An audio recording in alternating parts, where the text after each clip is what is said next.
ಎಲ್ಲರಿಗೂ ನಮಸ್ಕಾರ. ನೀವು ನೋಡ್ತಿದ್ದೀರಾ ಸ್ಟಡಿ ಕಾರ್ನರ್ ಇನ್ ಕನ್ನಡ ಯೂಟ್ಯೂಬ್ ಚಾನೆಲ್.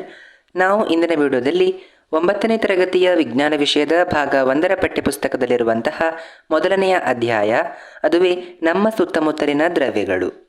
ಈ ಒಂದು ಅಧ್ಯಾಯದ ಸಂಪೂರ್ಣ ಅಭ್ಯಾಸದ ಪ್ರಶ್ನೋತ್ತರಗಳನ್ನು ಇಂದಿನ ವಿಡಿಯೋದಲ್ಲಿ ಡಿಸ್ಕಸ್ ಮಾಡ್ತಾ ಇದ್ದೇವೆ. ಅದಕ್ಕೂ ಮೊದಲು ನೀವೇನಾದರೂ ನಾವು ಈ ಹಿಂದೆ ಹಾಕಿದಂತಹ ಇನ್ಟೆಕ್ಸ್ಟ್ ಕ್ವೆಶನ್ ಅಂದರೆ ಪಠ್ಯದ ನಡುವಿನ ಪ್ರಶ್ನೋತ್ತರಗಳು ಅದನ್ನು ನೋಡಿಲ್ಲ ಅಂದರೆ ದಯವಿಟ್ಟು ಇಮೇಲ್ ಹಾಕ್ತಕ್ಕಂತಹ ಐ ಕಾರ್ಡನ್ನು ಕ್ಲಿಕ್ ಮಾಡೋದ್ರ ಮುಖಾಂತರ ನೀವು ಆ ಒಂದು ವಿಡಿಯೋ ಕೂಡ ನೋಡ್ಬೋದು ಅಂತ ಹೇಳ್ತಾ ಬನ್ನಿ ಇವತ್ತಿನ ವಿಡಿಯೋನ ಶುರು ಮಾಡೋಣ. ನೋಡಿ, ಅಭ್ಯಾಸಗಳು ಅಂತ ಇದೆ. ಅದರಲ್ಲಿರ್ತಕ್ಕಂಥದ್ದು ಮೊದಲನೇ ಪ್ರಶ್ನೆ ಇದಾಗಿತ್ತು. ಈ ಕೆಳಗಿನ ತಾಪಗಳನ್ನು ಸೆಲ್ಸಿಯಸ್ ಅಳತೆಗೆ ಪರಿವರ್ತಿಸಿ ಅಂತ ಕೇಳಿದ್ದಾರೆ. ನೋಡಿ, ಅದರಲ್ಲಿ ಎ ಮತ್ತು ಬಿ ಪ್ರಶ್ನೆಗಳು ಇವೆ. ನೋಡಿ, ಮೊದಲನೇದು ಎ ಪ್ರಶ್ನೆ 293 ಕೆಲ್ವಿನ್ ಅಂತ ಇದೆ. ನೋಡಿ, ನೀವು ಇದನ್ನು ಗಮನಿಸಬೇಕು. ಕೆಲ್ವಿನ್ನಲ್ಲಿ ಕೊಟ್ಟು ನೀವು ಡಿಗ್ರಿ ಸೆಲ್ಸಿಯಸ್ನಲ್ಲಿ ಅವರು ಪರಿವರ್ತನೆ ಮಾಡಲಿಕ್ಕೆ ಕೇಳಿದಾಗ ಏನು ಮಾಡಬೇಕು, 273ರಿಂದ ಅದನ್ನು ಮೈನಸ್ ಮಾಡಬೇಕು, ಅಂದರೆ ಕಳಿಬೇಕು. ಆಯಿತಾ? ಅದೇ ನಿಮಗೆ ಸೆಲ್ಸಿಯಸ್ನಲ್ಲೇ ಕೊಟ್ಟು ಅದನ್ನು ಕೆಲ್ವಿನ್ನಿಗೆ ಪರಿವರ್ತಿಸಿ ಅಂತ ಕೇಳಿದಾಗ ನೀವು 273 ಆ್ಯಡ್ ಮಾಡಬೇಕು, ಅಂದರೆ ಕೂಡಿಸಬೇಕು. ಇಷ್ಟು ಗೊತ್ತಿದ್ರೆ ಆಯಿತು. ನೋಡಿ, ಈಗ ಇವರು ಕೇಳಿರುವಂಥದ್ದೇನು, ಕೆಲ್ವಿನ್ನನ್ನು ಸೆಲ್ಸಿಯಸ್ಸಿಗೆ ಪರಿವರ್ತಿಸಲಿಕ್ಕೆ ಕೇಳಿದ್ದಾರೆ. ಸೊ ಹಾಗಾಗಿ 293 ಕೆಲ್ವಿನ್ ಅಂತ ಇದೆ. ಆ 293 ನಾವೇನು ಮಾಡಬೇಕು, 273ರಿಂದ ಕಳಿಬೇಕು, ಅಂದರೆ ಮೈನಸ್ ಮಾಡಬೇಕು. ಆಗ ನಮಗೇನು ಸಿಗ್ತದೆ, ಆನ್ಸರ್ 20 ಡಿಗ್ರಿ ಸೆಲ್ಸಿಯಸ್ ಅಂತ ನಮಗೆ ಆನ್ಸರ್ ಸಿಗ್ತದೆ. ಅದೇ ರೀತಿಯಾಗಿ ಇಲ್ಲಿರುವಂಥದ್ದು ಬಿ ಪ್ರಶ್ನೆ 470 ಕೆಲ್ವಿನ್ ಅಂತ ಇದೆ. ಅದನ್ನೇನು ಮಾಡಬೇಕು, 470ನ್ನು 273ರಿಂದ ನಾವು ಕಳೆದಾಗ ನಮಗೆ ಉತ್ತರ 197 ಡಿಗ್ರಿ ಸೆಲ್ಸಿಯಸ್ ಅಂತ ಆನ್ಸರ್ ಸಿಗ್ತದೆ. ಈ ರೀತಿಯಾಗಿ ಇದನ್ನು ನಾವು ಸೆಲ್ಸಿಯಸ್ ಅಳತೆಗೆ ಪರಿವರ್ತನೆ ಮಾಡಬಹುದು. ಮುಂದೆ ಎರಡನೆಯ ಪ್ರಶ್ನೆ, ಈ ಕೆಳಗಿನ ತಾಪಗಳನ್ನು ಕೆಲ್ವಿನ್ ಅಳತೆಗೆ ಪರಿವರ್ತಿಸಿ. ನಾನು ಆವಾಗಲೇ ಹೇಳಿದೆ ಏನು ಮಾಡಬೇಕಿಲ್ಲಿ. ನೋಡಿ, ಎ ಪ್ರಶ್ನೆ 25 ಡಿಗ್ರಿ ಸೆಲ್ಸಿಯಸ್ ಅಂತ ಕೊಟ್ಟಿದ್ದಾರೆ. ಅದನ್ನೇನು ಮಾಡಬೇಕು, ನಾವು 273 ಅದಕ್ಕೆ ನಾವು ಕೂಡಿಸಬೇಕು, ಆ್ಯಡ್ ಮಾಡಬೇಕು. ಆಗ ನಮಗೇನು ಸಿಗ್ತದೆ, ಆನ್ಸರ್ 298 ಕೆಲ್ವಿನ್ ಅಂತ ಆನ್ಸರ್ ಸಿಗ್ತದೆ. ಅದೇ ರೀತಿಯಾಗಿ ಬಿ ಪ್ರಶ್ನೆ ಇರುವಂಥದ್ದು 373 ಡಿಗ್ರಿ ಸೆಲ್ಸಿಯಸ್ ಅಂತ ಇದೆ. ಏನು ಮಾಡಬೇಕು, 373ಕ್ಕೆ ನಾವು 273 ಕೂಡಿಸಿದಾಗ ನಮಗೆ ಆನ್ಸರ್ ಏನು ಸಿಗ್ತದೆ, 646 ಕೆಲ್ವಿನ್ ಅಂತ ಆನ್ಸರ್ ಸಿಗ್ತದೆ.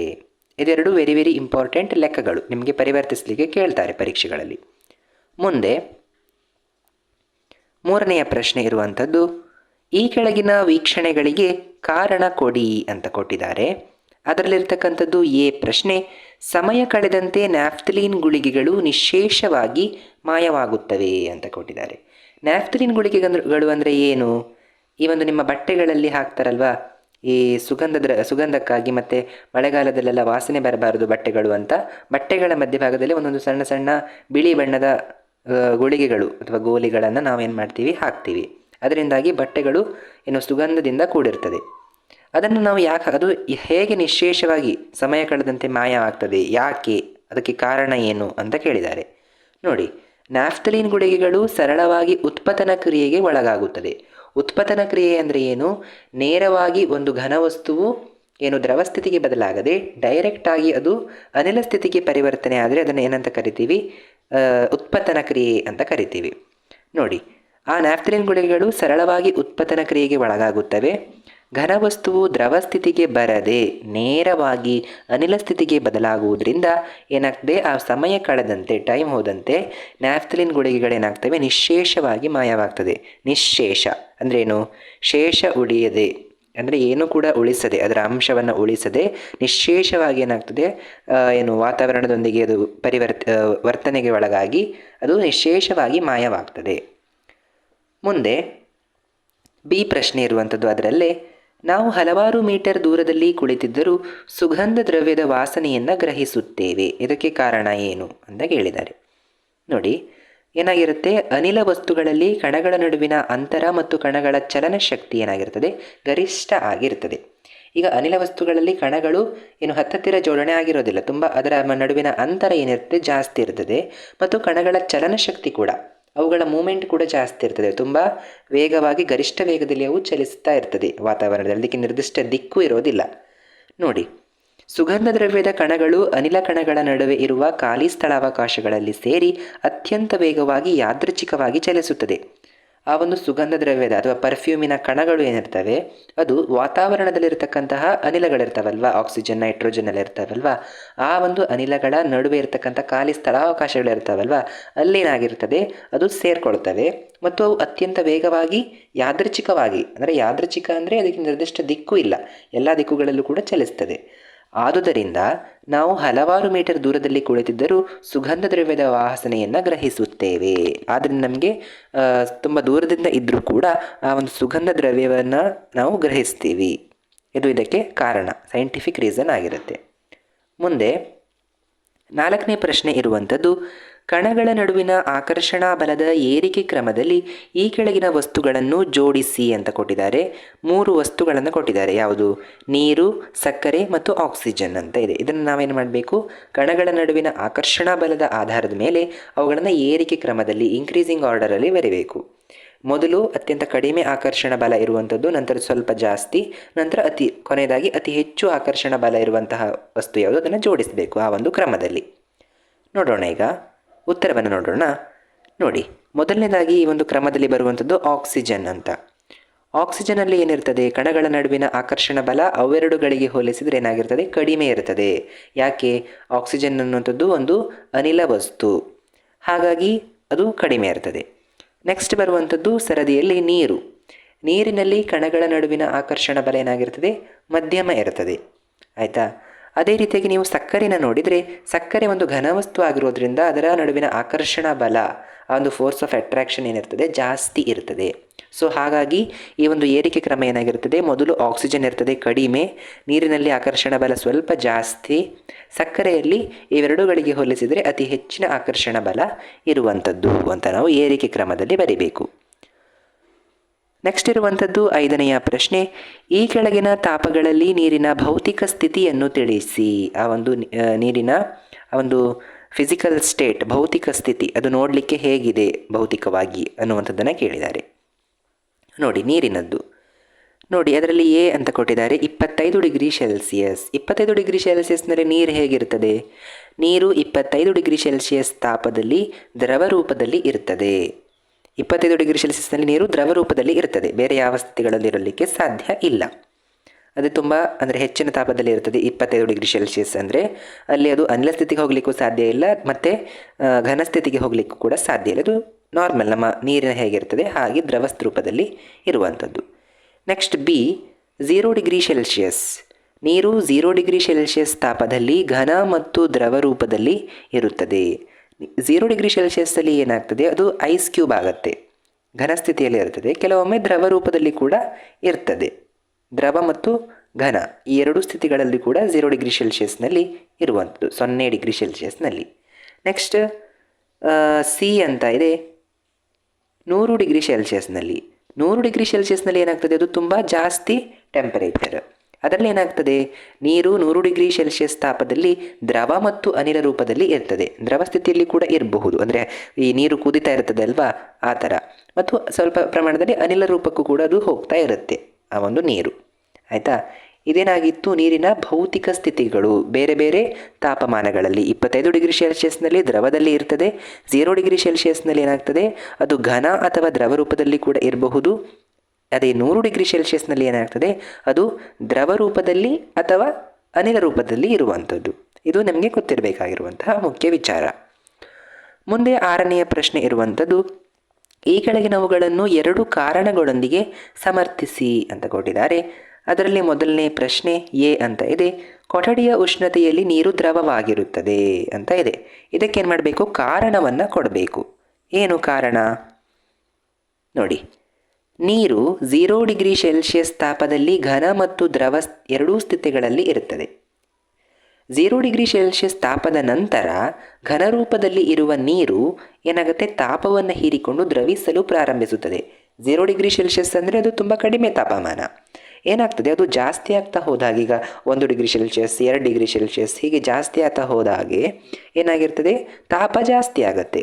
ಸೊ ಹಾಗಾಗಿ ಆ ಒಂದು ತಾಪವನ್ನು ಏನು ಮಾಡುತ್ತೆ? ಅದು ಹೀರಿಕೊಂಡು ಆ ಒಂದು ಐಸ್ ಕ್ಯೂಬ್ ಏನಾಗ್ತದೆ? ದ್ರವಿಸಲು ಪ್ರಾರಂಭಿಸ್ತದೆ ಘನಸ್ಥಿತಿಯಲ್ಲಿರುವಂತಹ ಆ ಒಂದು ನೀರು. ಆಗ ಆದುದರಿಂದ ಕೊಠಡಿಯ ಉಷ್ಣತೆಯಲ್ಲಿ ನೀರು ದ್ರವವಾಗಿರುತ್ತದೆ. ನಮ್ಮ ಕೊಠಡಿಯ ಉಷ್ಣತೆ ರೂಮ್ ಟೆಂಪರೇಚರ್ 0 ಡಿಗ್ರಿ ಸೆಲ್ಸಿಯಸ್ ಇರೋದಿಲ್ಲ, ಅದು ಸುಮಾರು ಒಂದು 30 ಡಿಗ್ರಿ ಸೆಲ್ಸಿಯಸ್ ಮೇಲೆ ಇರ್ತದೆ ಒಂದು ನಾರ್ಮಲ್ ಆ್ಯಾವ್ರೇಜ್ ಆಗಿ. ಹಾಗೆ ಆ ಒಂದು ತಾಪಮಾನದಲ್ಲಿ ಏನಾಗ್ತದೆ, ನೀರು ದ್ರವ ಸ್ಥಿತಿಗೆ ಬರ್ತದೆ. ಘನ ಸ್ಥಿತಿ ಒಂದು ಐಸ್ ಕ್ಯೂಬನ್ನು ನೀವು ತೆಗೆದು ರೂಮ್ ಟೆಂಪರೇಚರಲ್ಲಿ ಇಟ್ಟಾಗ ಅದೇನಾಗ್ತದೆ, ನೀರಾಗ್ತದೆ, ದ್ರವ ಸ್ಥಿತಿಗೆ ಪರಿವರ್ತನೆ ಆಗ್ತದೆ ಅನ್ನುವಂಥದ್ದು ನಾವಿಲ್ಲಿ ಕಾರಣದೊಂದಿಗೆ ಸಮರ್ಥನೆಯನ್ನು ನೀಡಬೇಕು. ಮುಂದೆ ಅದರಲ್ಲಿ ಬಿ ಪ್ರಶ್ನೆ, ಕಬ್ಬಿಣದ ಬೀರು ಕೊಠಡಿಯ ಉಷ್ಣತೆಯಲ್ಲಿ ಘನ ರೂಪದಲ್ಲಿ ಇರುತ್ತದೆ. ಕಬ್ಬಿಣದ ನಿಮ್ಮ ಅಲಮಾರ್ ಆಗಿರ್ಬೋದು, ಗೋಡ್ರೇಜ್ ಆಗಿರ್ಬೋದು, ಏನಿರ್ತದೆ ಅದು ಕೊಠಡಿಯ ಟೆಂಪರೇಚರಲ್ಲಿ ಅಂದರೆ ಕೊಠಡಿಯ ತಾಪಮಾನದಲ್ಲಿ ಏನಾಗಿರ್ತದೆ, ಘನ ರೂಪದಲ್ಲಿ ಇರ್ತದೆ ಅಂತ ಕೊಟ್ಟಿದ್ದಾರೆ. ಇದಕ್ಕೆ ಕಾರಣ ಏನು? ಮೊದಲನೇದಾಗಿ ಅದು ಒಂದು ಘನವಸ್ತು ಅಲ್ವಾ, ಕಬ್ಬಿಣದ ಬೀರು ಅನ್ನುವಂಥದ್ದು. ಘನವಸ್ತುಗಳಲ್ಲಿ ಏನಿರ್ತದೆ, ಕಣಗಳ ಜೋಡಣೆ ಅತ್ಯಂತ ಕ್ರಮಬದ್ಧವಾಗಿರ್ತದೆ, ಅತ್ಯಂತ ಸಿಸ್ಟಮ್ಯಾಟಿಕ್ ಆಗಿ ಆ ಒಂದು ಘನವಸ್ತುವಿನಲ್ಲಿರುವಂತಹ ಕಣಗಳು ಜೋಡಣೆಯಾಗಿ ಇರ್ತದೆ ಮತ್ತು ಒತ್ತೊತ್ತಾಗಿ ಜೋಡಣೆ ಆಗಿರ್ತದೆ. ಘನವಸ್ತುಗಳು ಕಠಿಣವಾಗಿರುತ್ತದೆ, ಕಣಗಳ ನಡುವಿನ ಅಂತರ ಹಾಗೂ ಕಣಗಳ ಚಲನಶಕ್ತಿ ತುಂಬ ಕನಿಷ್ಠ ಅಂದರೆ ಕಡಿಮೆ, ಆ ಒಂದು ಅಂತರ ಕೂಡ ಕಡಿಮೆ ಇರ್ತದೆ, ಒತ್ತೊತ್ತಾಗಿ ಜೋಡಣೆ ಆಗಿರ್ತದೆ, ಮತ್ತು ಅವುಗಳಲ್ಲಿ ಚಲನಶಕ್ತಿ ಕೂಡ ನೀವು ಅನಿಲಗಳಲ್ಲಿ ನೋಡಿದರೆ ಅಷ್ಟು ಇರೋದಿಲ್ಲ ಚಲನಶಕ್ತಿ ಈ ಒಂದು ಘನಗಳಲ್ಲಿ. ಈ ಘನವಸ್ತುಗಳಲ್ಲಿ ಕಣಗಳ ನಡುವಿನ ಆಕರ್ಷಣಾ ಬಲ ಏನಿರ್ತದೆ ಗರಿಷ್ಠವಾಗಿರ್ತದೆ. ಅಲ್ಲಿ ಚಲನಶಕ್ತಿ ಕಡಿಮೆ ಇರುತ್ತದೆ, ಆದರೆ ಆಕರ್ಷಣಾ ಬಲ, ಆ ಒಂದು ಕಣಗಳ ನಡುವಿನ ಫೋರ್ಸ್ ಆಫ್ ಅಟ್ರಾಕ್ಷನ್ ಏನಿರ್ತದೆ, ಆ ಒಂದು ಅಟ್ರಾಕ್ಷನ್ ಬಲ ಏನಿರ್ತದೆ, ಆಕರ್ಷಣಾ ಬಲ, ಅದು ಗರಿಷ್ಠವಾಗಿರುತ್ತದೆ. ಆದುದರಿಂದ ಕಬ್ಬಿಣದ ಬೀರು ಕೊಠಡಿಯ ಉಷ್ಣತೆಯಲ್ಲಿ ಘನರೂಪದಲ್ಲಿ ಇರುತ್ತದೆ ಅಂತ ನಾವು ಕಾರಣವನ್ನು ಬರಿಬೇಕು. ಮುಂದೆ 7ನೆಯ ಪ್ರಶ್ನೆ, 273 ಕೆಲ್ವಿನ್ನಲ್ಲಿ ಮಂಜುಗಡ್ಡೆಯ ತಂಪುಕಾರಕ ಪರಿಣಾಮವು ಅದೇ ತಾಪದಲ್ಲಿನ ನೀರಿಗೆ ಇರುವುದಿಲ್ಲ, ಏಕೆ ಅಂತ ಕೇಳಿದ್ದಾರೆ. ನೋಡಿ ಏನಾಗುತ್ತೆ, 273 ಕೆಲ್ವಿನ್ ಅಂದರೆ ಏನು, ಅದರ ಅರ್ಥ ಏನು, 0 ಡಿಗ್ರಿ ಸೆಲ್ಸಿಯಸ್ ಅಂತ ಅರ್ಥ.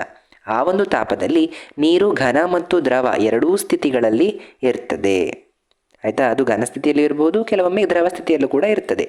ಆ 273 ಕೆಲ್ವಿನ್ ಅಥವಾ 0 ಡಿಗ್ರಿ ಸೆಲ್ಸಿಯಸ್ ತಾಪದ ನಂತರ ಏನಾಗ್ತದೆ, ದ್ರವನ ಗುಪ್ತೋಷ್ಣವು ಮಂಜುಗಡ್ಡೆ ನೀರಾಗಿ ಬದಲಾಗಲು ನೆರವಾಗುತ್ತದೆ. ದ್ರವನ ಗುಪ್ತೋಷ್ಣ ಅಂದರೆ ಆ ಒಂದು ನೀರು ದ್ರವಿಸಲಿಕ್ಕೆ ಬೇಕಾಗತಕ್ಕಂತಹ ಒಂದು ಉಷ್ಣ, ಅದೇನಾಗ್ತದೆ, ಮಂಜುಗಡ್ಡೆ ನೀರಾಗಿ ಬದಲಾಗಲು ನೆರವಾಗುತ್ತದೆ. ಆದುದರಿಂದ 273 ಕೆಲ್ವಿನ್ನಲ್ಲಿ ಮಂಜುಗಡ್ಡೆಯ ತಂಪುಕಾರಕ ಪರಿಣಾಮವು ಅದೇ ತಾಪದಲ್ಲಿನ ನೀರಿಗೆ ಇರುವುದಿಲ್ಲ. ಆ ಒಂದು ನೀವು ಮಂಜುಗಡ್ಡೆ ನೋಡಿದರೆ ಅದಕ್ಕೆ ಕೂಲ್ ಆಗಿರ್ತದೆ, ಏನು ಕೂಲಿಂಗ್ ಇಫೆಕ್ಟ್ ಇರ್ತದೆ, ತಂಪುಕಾರಕ ಪರಿಣಾಮ, ಆದರೆ ಅದು ನೀರಿಗೆ ಇರೋದಿಲ್ಲ, ಅದೇ ತಾಪದಲ್ಲಿರುವಂತಹ ನೀರಿಗೆ ಇರೋದಿಲ್ಲ ಅನ್ನುವಂಥದ್ದು ಇದರ ಅರ್ಥ. ಯಾಕೆ ಅಂತ ಕೇಳಿದರೆ ಅದಕ್ಕೆ ಇದು ಸರಿಯಾದ ಉತ್ತರ ಆಗಿರುತ್ತೆ. ಮುಂದೆ 8ನೆಯ ಪ್ರಶ್ನೆ, ಕುದಿಯುವ ನೀರಾಗಬೇಕು. ಕುದಿಯುವ ನೀರು ಅಥವಾ ಹಬೆ ಇವುಗಳಲ್ಲಿ ಯಾವುದು ತೀವ್ರವಾದ ಸುಟ್ಟ ಗಾಯಗಳನ್ನು ಉಂಟು ಮಾಡುತ್ತದೆ? ಈಗ ಕುದೀತಾ ಇರತಕ್ಕಂತಹ ನೀರು ಅಥವಾ ಅದರಲ್ಲಿ ಮೇಲೆ ಬರುವಂಥ ಆವಿಕರಣ, ಹಬೆ, ಅದೇನಾಗಿರುತ್ತೆ, ಅವೆರಡರಲ್ಲಿ ತೀವ್ರವಾದಂತಹ ಸುಟ್ಟ ಗಾಯಗಳನ್ನು ಉಂಟು ಮಾಡುವಂಥದ್ದು ಯಾವುದು ಅಂತ ಕೇಳಿದ್ದಾರೆ. ನೋಡಿ, ಹಬೆ ಏನಾಗಿರ್ತದೆ, ಕುದಿಯುವ ನೀರಿಗಿಂತ, ಇದು ಹಬೆ ಕುದಿಯುವ ನೀರಿಗಿಂತ ಹೆಚ್ಚು ಶಕ್ತಿಯನ್ನು ಹೊಂದಿರ್ತದೆ. ಹಬೆಯಲ್ಲಿ ಏನಾಗಿರ್ತದೆ, ಅದರಲ್ಲಿ ಗುಪ್ತೋಷ್ಣ ಜಾಸ್ತಿ ಇರ್ತದೆ. ನೀವು ಹಬೆಯಲ್ಲಿ ಅತ್ಯಂತ ಹೆಚ್ಚಿನ ಸುಟ್ಟ ಗಾಯ ಆಗ್ತದೆ. ಆದುದರಿಂದ ಹಬೆ ತೀವ್ರವಾದ ಸುಟ್ಟ ಗಾಯಗಳನ್ನು ಉಂಟು ಮಾಡುತ್ತದೆ. ನಮಗೆ ಹಬೆ ತಗುಲಿದಾಗ ಈ ಒಂದು ಬಿಸಿ ನೀರಿಗಿಂತ, ಕುದಿಯುವ ನೀರಿಗಿಂತ ಜಾಸ್ತಿ ನಮಗೆ ಹಬೆಯಲ್ಲಿ ಏನಾಗ್ತದೆ, ಸುಟ್ಟ ಗಾಯಗಳು ಉಂಟಾಗ್ತದೆ. ಇದಕ್ಕೆ ರೀಸನ್ ಏನು, ಹಬೆಯಲ್ಲಿ ಏನಿರ್ತದೆ, ಗುಪ್ತೋಷ್ಣ ಏನಿರ್ತದೆ ಅದು ಜಾಸ್ತಿ ಇರ್ತದೆ, ಹೆಚ್ಚಿರುತ್ತದೆ ಅಂತ ಬರೀಬೇಕು. ಮುಂದೆ 9ನೆಯ ಪ್ರಶ್ನೆ ಹಾಗೂ ಈ ಒಂದು ಅಭ್ಯಾಸದ ಕೊನೆಯ ಪ್ರಶ್ನೆ, ಈ ಕೆಳಗಿನ ಚಿತ್ರದಲ್ಲಿ ದ್ರವದ ಸ್ಥಿತಿಗಳ ಬದಲಾವಣೆಗಳನ್ನು ತೋರಿಸಲಾಗಿದೆ. ಚಿತ್ರದಲ್ಲಿ ABCDE ಮತ್ತು Fಗಳನ್ನು ಹೆಸರಿಸಿ ಅಂತ ಕೊಟ್ಟಿದ್ದಾರೆ. ಚಿತ್ರವನ್ನು ನೀವಿಲ್ಲಿ ಗಮನಿಸಬಹುದು, ಈ ರೀತಿಯಾಗಿ ನಿಮ್ಮ ಪಠ್ಯಪುಸ್ತಕದಲ್ಲಿ ಕೊಟ್ಟಿದ್ದಾರೆ. ಇಲ್ಲಿ ನೋಡಿ ABCDEF ಅಂತ ಇದೆ ಅಲ್ವಾ, ಅದನ್ನೇನು ಮಾಡಬೇಕು, ಗುರುತಿಸಬೇಕು. ಇದು ಏನಂದರೆ, ಇದು ಈ ಒಂದು ದ್ರವ್ಯ ಸ್ಥಿತಿಗಳು, ಯಾವುದು ಘನ ದ್ರವ ಅನಿಲಗಳಿದೆಯಲ್ವ, ಅವುಗಳ ಏನು ಟ್ರಾನ್ಸಿಷನ್ ಇರ್ತಾರೆ, ಅದು ಏನು ಬದಲಾವಣೆ ಆಗುವಂಥದ್ದು, ಪರಿವರ್ತನೆ ಆಗುವಂಥದ್ದು, ಆ ಒಂದು ಪ್ರಕ್ರಿಯೆಯನ್ನು ಇಲ್ಲಿ ತೋರಿಸ್ತಾ ಇದ್ದಾರೆ. ನೋಡಿ, ಇಲ್ಲಿ ಎ ಅಂತ ಇದೆ ಅಲ್ವಾ, ನೋಡಿ ಇಲ್ಲೇನಾಗ್ತದೆ, ಘನ ವಸ್ತು ಏನಾಗ್ತದೆ, ದ್ರವ ವಸ್ತುವಾಗಿ ಪರಿವರ್ತನೆ ಆಗ್ತದೆ. ನೋಡಿ, ತಾಪವನ್ನು ಹೆಚ್ಚು ಮಾಡಲಾಗ್ತಾ ಇದೆ ಮತ್ತು ಒತ್ತಡವನ್ನು ಕಡಿಮೆ ಮಾಡಿದಾಗ ಏನು, ಘನ ವಸ್ತು ಏನಾಗ್ತಾ ಇದೆ, ದ್ರವ ವಸ್ತುವಾಗಿ ಆಗ್ತಾ ಇದೆ. ಅಂದರೆ ಇಲ್ಲಿ ಎ ಅಂದರೆ ಏನು, ಅದನ್ನು ಆ ಕ್ರಿಯೆಗೆ ಏನಂತ ಕರೀತಾರೆ ಅಂತ ಆ ರೀತಿಯಾಗಿ ಕೇಳ್ತಾ ಇದ್ದಾರೆ. ನೀವಿಲ್ಲಿ ಉತ್ತರಗಳನ್ನು ಈ ಭಾಗದಲ್ಲಿ ಗಮನಿಸಬಹುದು. ನೋಡಿ, ಎ ಅನ್ನುವಂಥದ್ದು ಅದು ದ್ರವಣ ಅನ್ನುವಂಥದ್ದು. ನೋಡಿ, ಘನವಸ್ತು ದ್ರವವಾಗಿ ಪರಿವರ್ತನೆ ಆಗುವಂಥ ಕ್ರಿಯೆಗೆ ನಾವೇನಂತ ಕರಿತೀವಿ? ದ್ರವಣ ಅಂತ ಕರಿತೀವಿ. ನೆಕ್ಸ್ಟ್ ಬಿಯಲ್ಲಿ ಏನಿದೆ? ದ್ರವ ವಸ್ತು ಏನಾಗಿದೆ? ಅನಿಲ ವಸ್ತುವಾಗಿ ಆಗಿದೆ. ಅಂದರೆ ಏನದು? ಆವೀಕರಣ. ಬಿ ಅಂದರೆ ಆವೀಕರಣ. ಸಿಯಲ್ಲಿ ಏನಾಗ್ತದೆ? ಅನಿಲ ವಸ್ತು ದ್ರವವಾಗಿ ಪರಿವರ್ತನೆ ಆಗ್ತಾ ಇದೆ. ಅನಿಲ ವಸ್ತು ದ್ರವವಾಗಿ ಪರಿವರ್ತನೆ ಆಗ್ತಾ ಇದ್ದರೆ ಅದನ್ನು ಏನಂತ ಕರಿತೀವಿ? ಸಾಂದ್ರೀಕರಣ. ಮುಂದೆ ನೋಡಿ, ದ್ರವ ವಸ್ತು ಘನಸ್ಥಿತಿಗೆ ಆದರೆ ಅದನ್ನೇನಂತ ಕರಿತೀವಿ? ಘನೀಕರಣ. ಮುಂದೆ ಅನ್ನು ನೋಡ್ಬೋದು ನೀವು. ನೋಡಿ, ಘನವಸ್ತು ನೇರವಾಗಿ ಅನಿಲ ಸ್ಥಿತಿಗೆ ಪರಿವರ್ತನೆಯಾಗಿದೆ. ಅದನ್ನೇನಂತ ಕರಿತೀವಿ? ಉತ್ಪತನ ಅಂತ ಕರಿತೀವಿ. ಅದೇ ರೀತಿಯಾಗಿ ಅನ್ನು ನೋಡ್ಬೋದು. ನೋಡಿ, ಅನಿಲ ಸ್ಥಿತಿಯಲ್ಲಿರ್ತಕ್ಕಂಥದ್ದು ಡೈರೆಕ್ಟಾಗಿ ಘನಸ್ಥಿತಿಗೆ ಅದು ಪರಿವರ್ತನೆ ಆದರೆ ಅಂತಹ ಒಂದು ಪ್ರಾಸೆಸ್, ಆ ಒಂದು ಪ್ರಕ್ರಿಯೆಯನ್ನು ಏನಂತ ಕರಿತೀವಿ? ಉತ್ಪತನ ಅಂತ ಕರಿತೀವಿ. ನೋಡಿ, ದ್ರವಣ, ಇದನ್ನು ದ್ರವೀಕರಣ ಅಂತ ಕೂಡ ಕರೀತಾರೆ. ದ್ರವಣ, ಆವೀಕರಣ, ಸಾಂದ್ರೀಕರಣ, ಘನೀಕರಣ, ಉತ್ಪತನ ಮತ್ತು ಉತ್ಪತನ. ನೋಡಿ, ಘನ ಇರುವಂಥದ್ದು ಅನಿಲ ಸ್ಥಿತಿಗೆ ಬಂದರೂ ಕೂಡ ಉತ್ಪತನ ಅಂತಲೇ ಕರೆಯುವಂಥದ್ದು. ಅನಿಲ ಸ್ಥಿತಿಯಲ್ಲಿರತಕ್ಕಂತಹ ವಸ್ತು ಘನವಸ್ತುವಾಗಿ ಪರಿವರ್ತನೆ ಆದರೂ ಕೂಡ ಅದನ್ನು ಕೂಡ ಉತ್ಪತನ ಅಂತಲೇ ಕರೆಯುವಂಥದ್ದು. ಇದಿಷ್ಟಾಗಿತ್ತು ನಿಮ್ಮ ಈ ಒಂದು ಮೊದಲನೆಯ ಅಧ್ಯಾಯ, ನಮ್ಮ ಸುತ್ತಮುತ್ತಲಿನ ದ್ರವ್ಯಗಳು. ಈ ಒಂದು ಅಧ್ಯಾಯದ ಸಂಪೂರ್ಣ ಅಭ್ಯಾಸದ ಪ್ರಶ್ನೋತ್ತರಗಳನ್ನು ನಾವು ಇಂದಿನ ವಿಡಿಯೋದಲ್ಲಿ ಡಿಸ್ಕಸ್ ಮಾಡಿದ್ದೇವೆ. ನೀವು ಈ ಒಂದು ಅಭ್ಯಾಸದ ಪಠ್ಯದ ನಡುವಿನ ಪ್ರಶ್ನೋತ್ತರಗಳ ವಿಡಿಯೋಗಳನ್ನು ನೋಡಿಲ್ಲ ಅಂದರೆ ದಯವಿಟ್ಟು ನೋಡಿ ಅಂತ ಹೇಳ್ತಾ ಸಿಗೋಣ ಮುಂದಿನ ವಿಡಿಯೋದಲ್ಲಿ ಮತ್ತೊಂದು ಅಧ್ಯಾಯದೊಂದಿಗೆ ಸಿಗ್ತಾ ಇರೋಣ. ಅಲ್ಲಿಯವರೆಗೂ thank you for watching. Bye bye.